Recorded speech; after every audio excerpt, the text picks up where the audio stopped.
today an absolute revelation coming out, as many now have reported what we have been reporting essentially since last February, when we broke the news nationally that Gonzaga had an invitation to join the Big 12, and there was just a matter of this chess match and waiting out. And so months and months and months went by.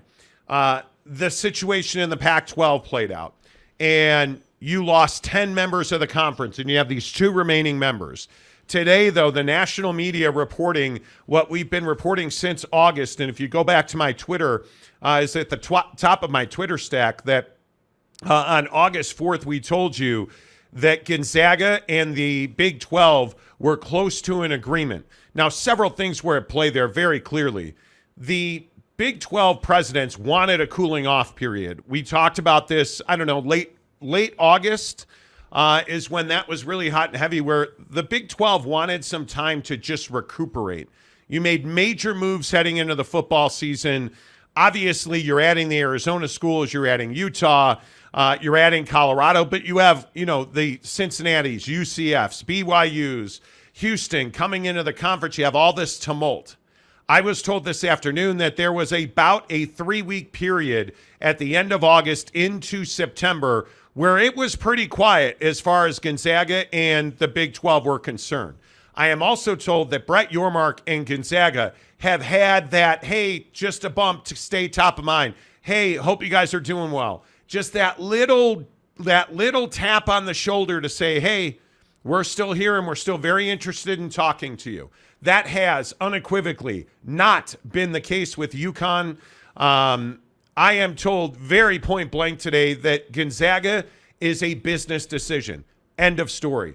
The Big 12, as we have told you, is building a basketball unit. It is a revenue stream for them. There's no other way to slice it. Gonzaga builds that model for the Big 12. It again reinvigorates this energy. It reinvigorates this belief in the aura around the Big 12 basketball conference that it is the premier conference in the country. You add Gonzaga to that, and now it becomes unquestioned. With your move to Rucker Park, your move to Mexico and Mexico City and Monterrey for football, all of these things continue to cement and work together. And you add Gonzaga to all of that, Jake, and it makes a lot of sense. This is a phenomenal business move for the Big 12. Yeah, and I think a lot of people want to characterize Gonzaga's move to the Big 12, as very similar to what SMU did in the ACC, and that's just not the case at all. A lot of people are drawing comparisons to, well, hey, SMU, is taking this huge pay cut, right? They're not going to take any money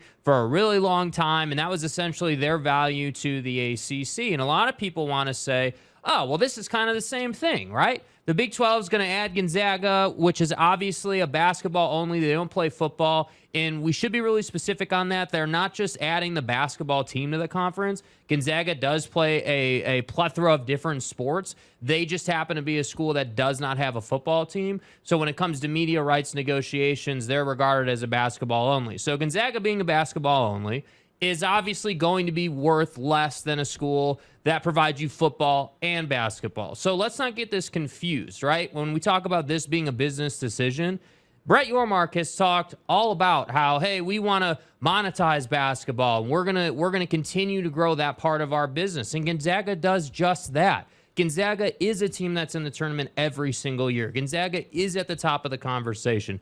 Gonzaga is a team that is reliable, right? There's no questions of, hey, well, are they going to be a tournament team this year? No, they're in that thing every single year, which means they're getting paid and you're getting paid more money. So while all this realignment was happening in college football, what was Yormark and Gonzaga doing?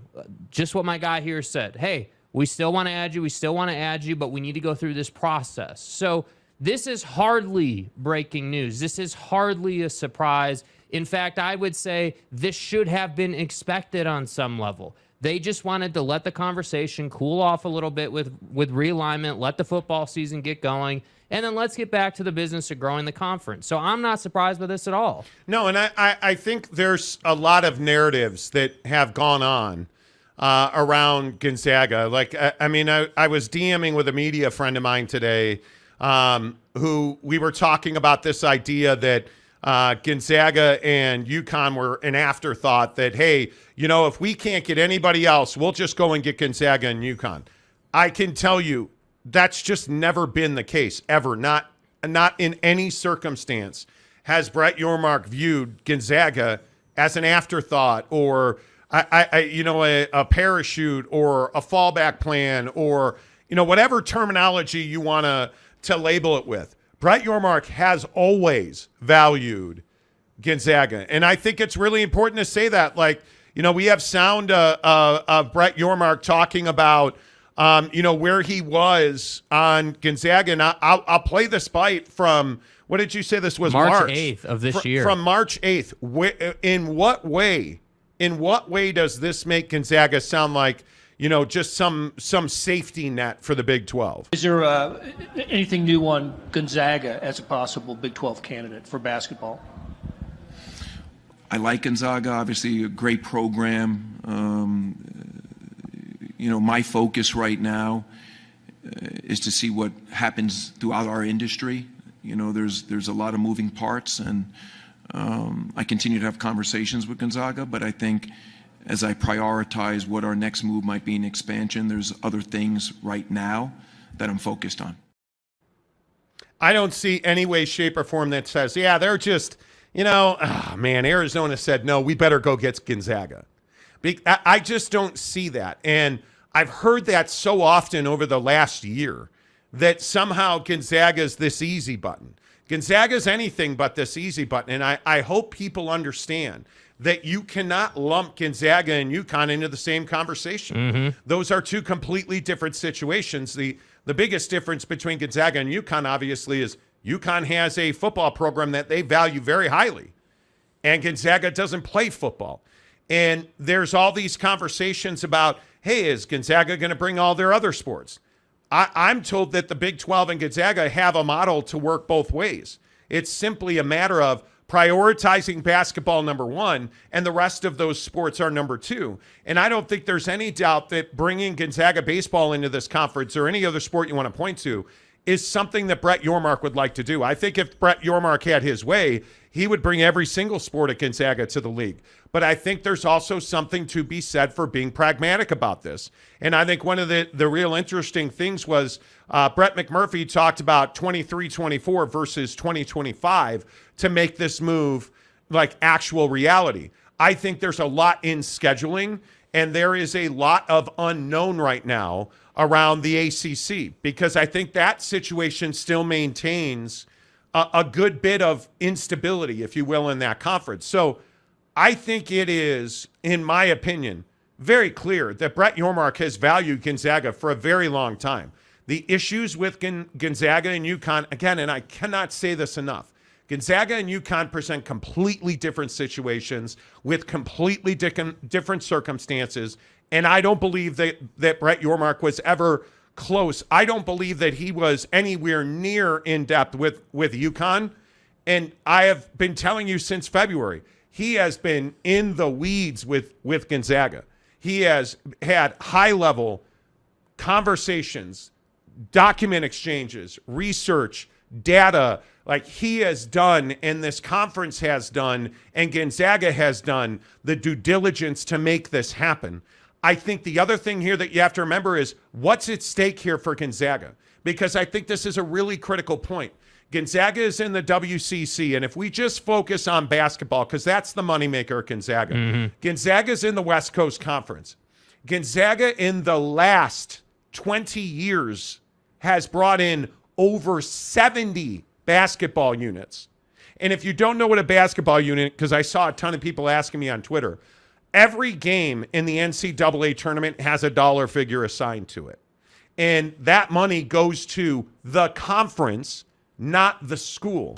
So when Gonzaga goes to the final and the Final Four and the Elite Eight and the Sweet 16, that money is being poured into the coffers of the WCC.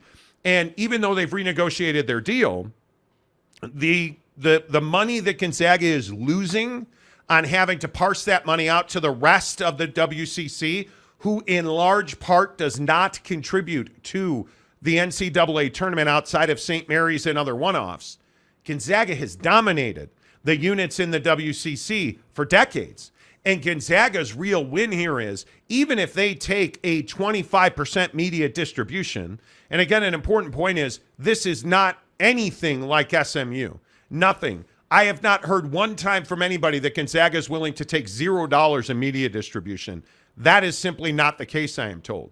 They are willing to take significantly less media distribution because they know the units being earned in the Big 12 and the basketball projections going forward say the Big 12 is going to remain highly competitive.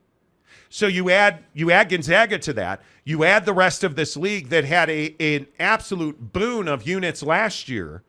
It's more money for everybody.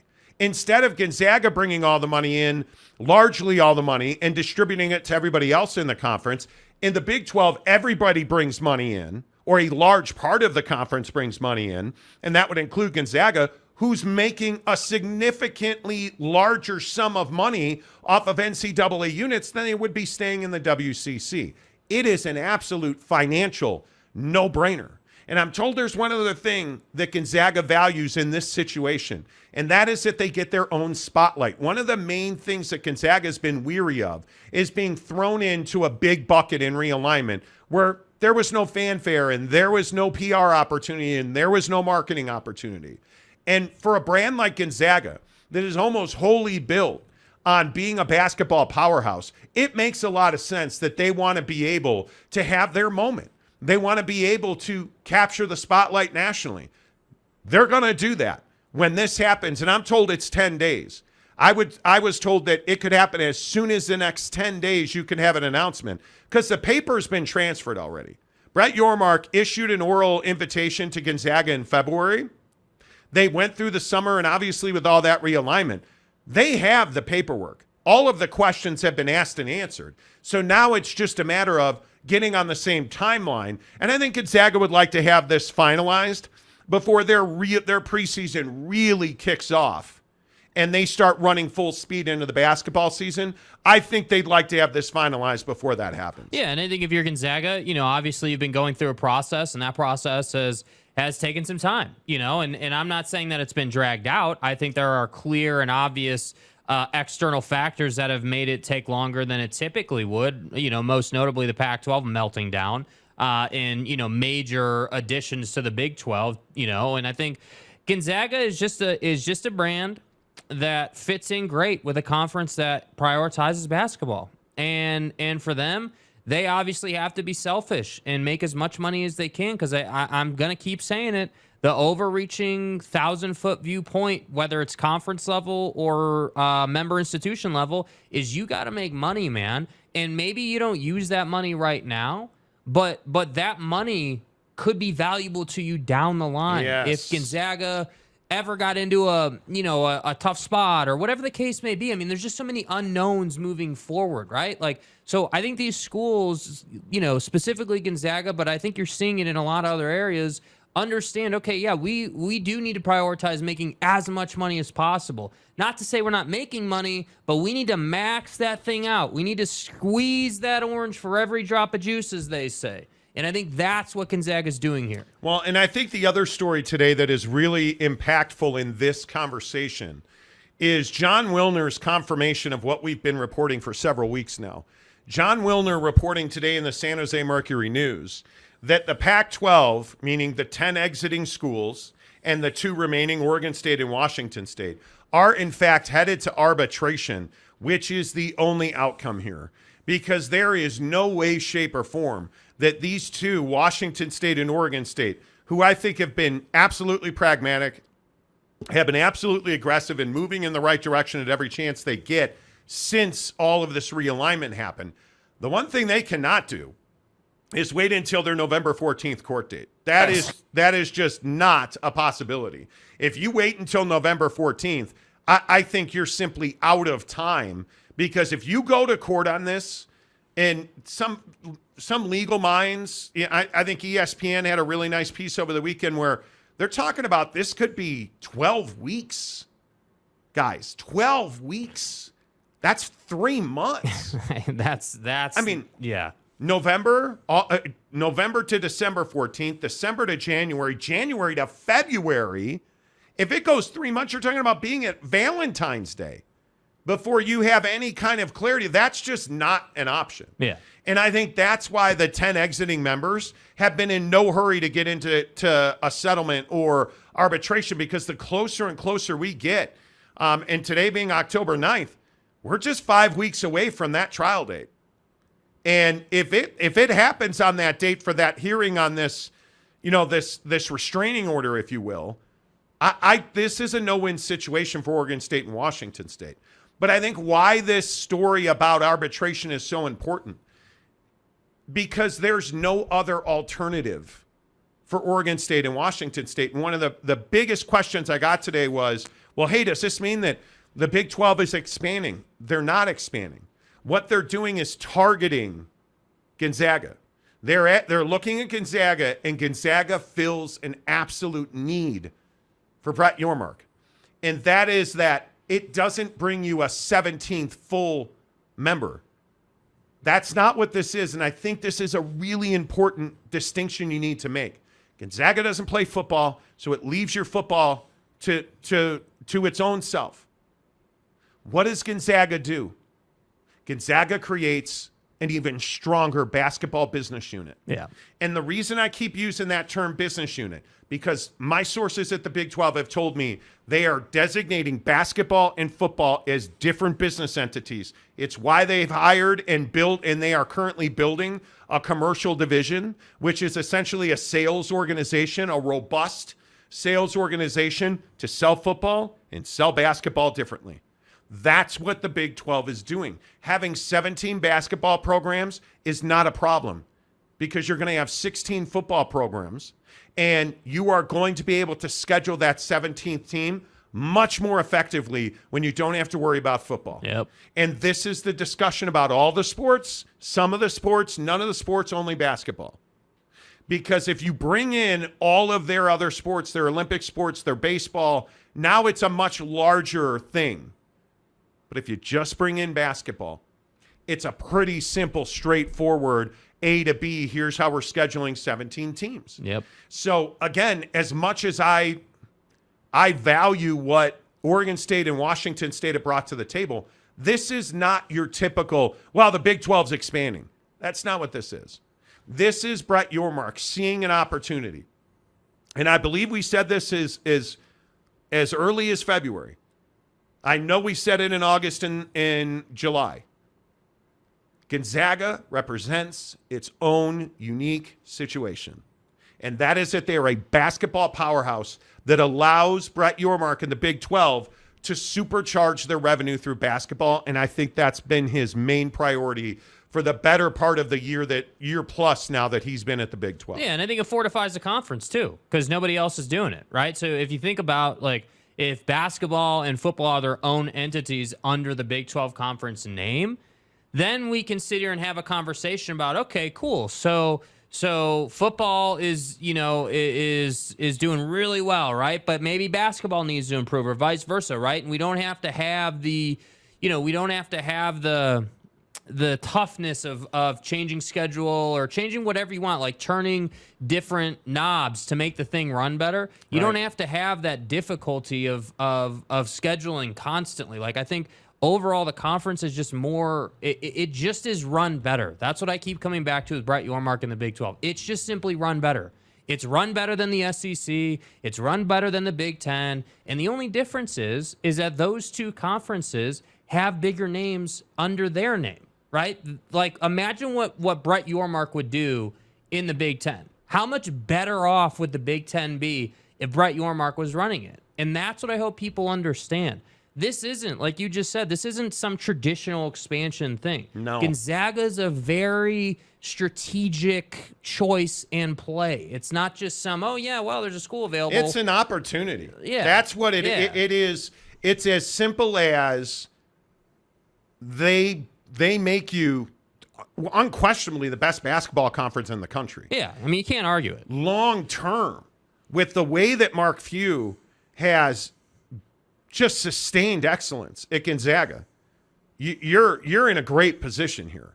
So I don't look at this, and I'm sure that, Washington State and Oregon State fans are probably going to lose their mind over it, but this is not expansion. This isn't, okay, well, we got to add this group of schools, or this is very clearly, hey, do you want to do business with us? We do. Well, we want to do business with you. Here's how we're going to do it. That's it. Yeah. This is not, hey, we're going to, and if it was football and basketball, okay, I think that's a completely different thing.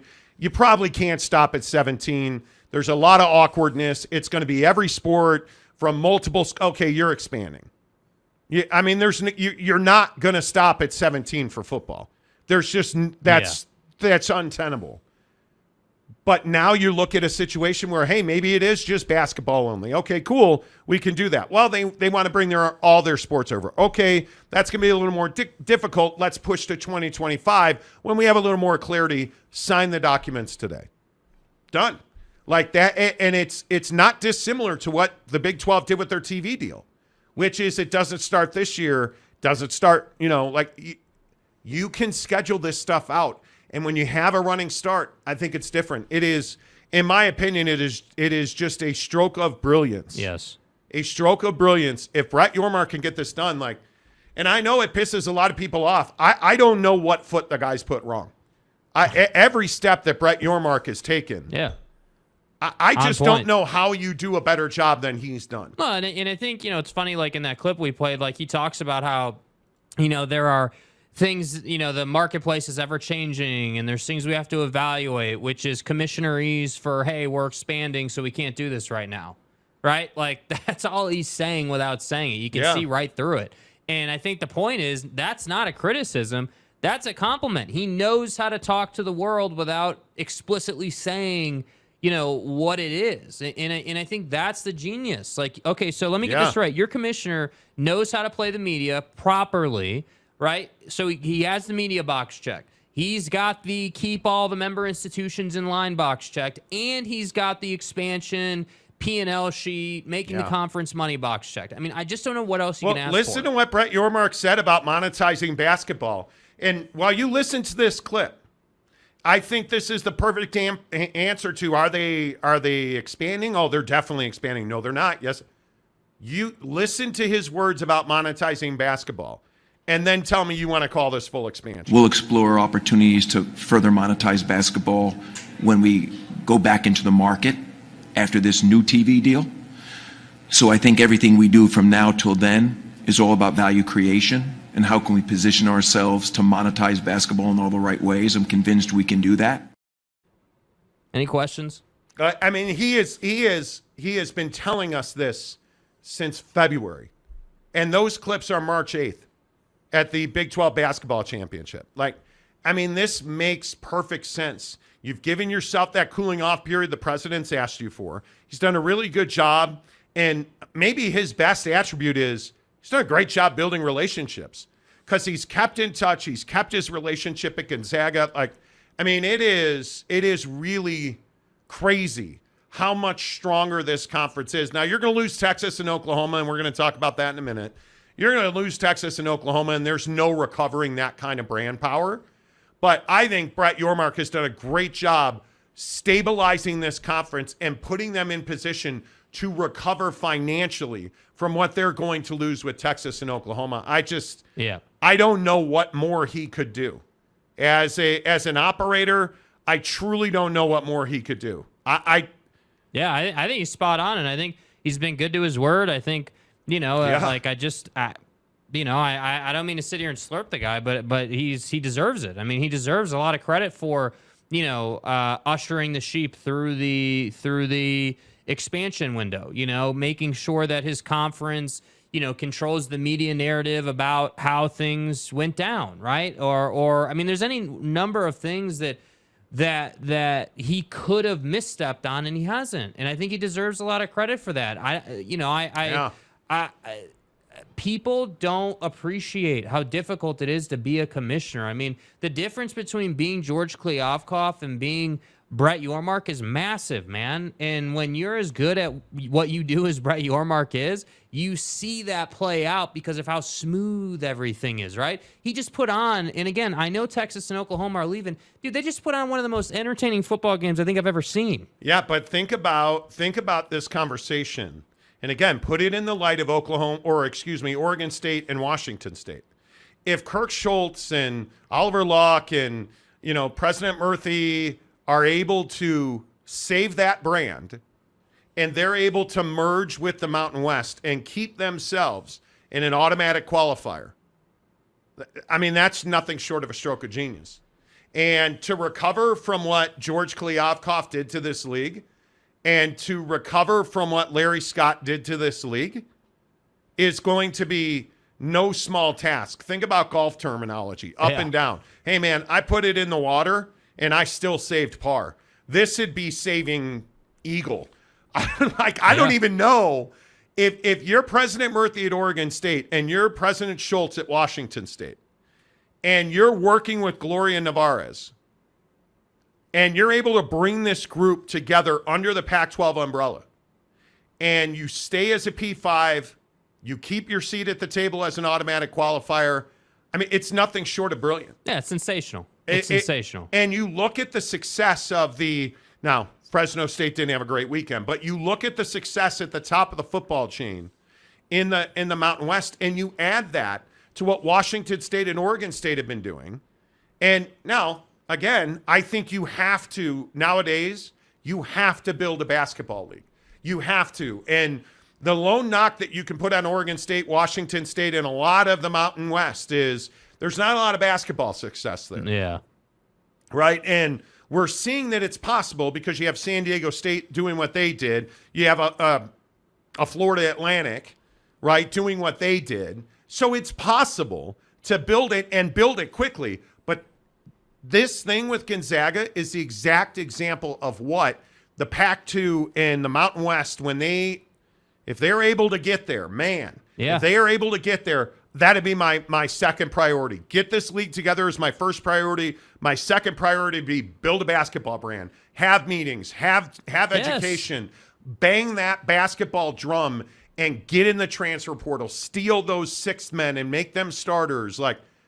Because there's real value left in the Oregon State and the Washington State brand.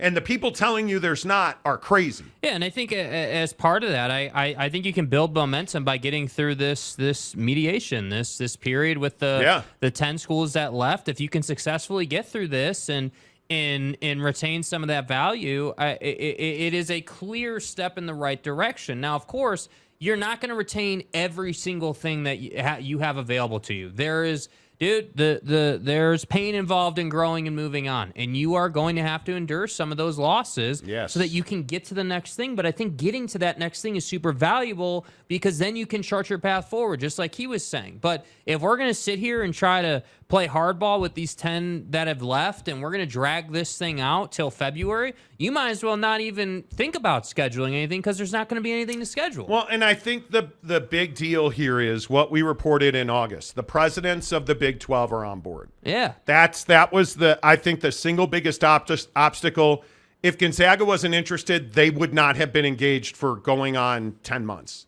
So I think you're in a position where this is a matter of when. There's no more if about it. Gonzaga is going to find themselves in the Big 12.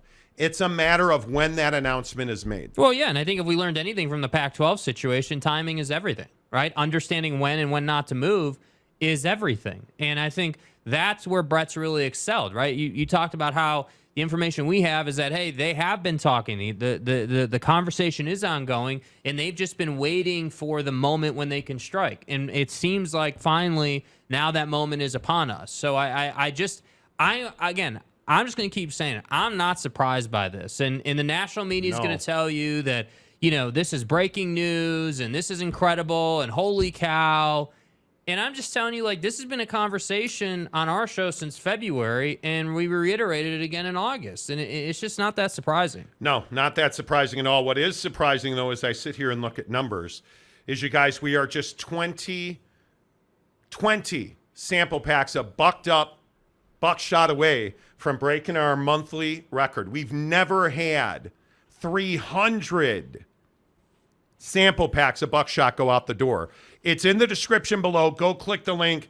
I don't know how much more I can evangelize. Before we get to your comments, I don't know how much more I can evangelize for Bucked Up Buckshot. It is very simply the best energy supplement I use every day.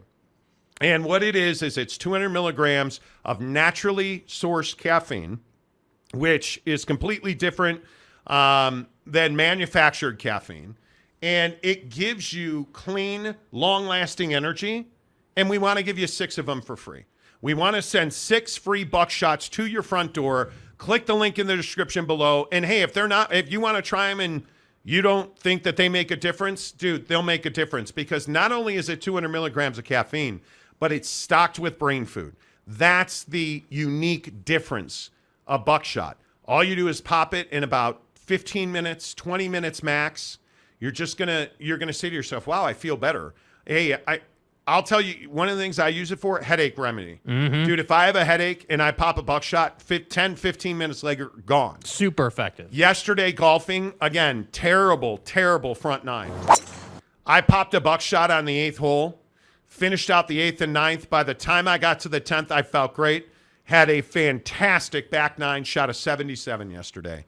I give all the credit to buckshot. So let's not wait any further. This. Let's pop this top. Hit it. In the description below, click the link.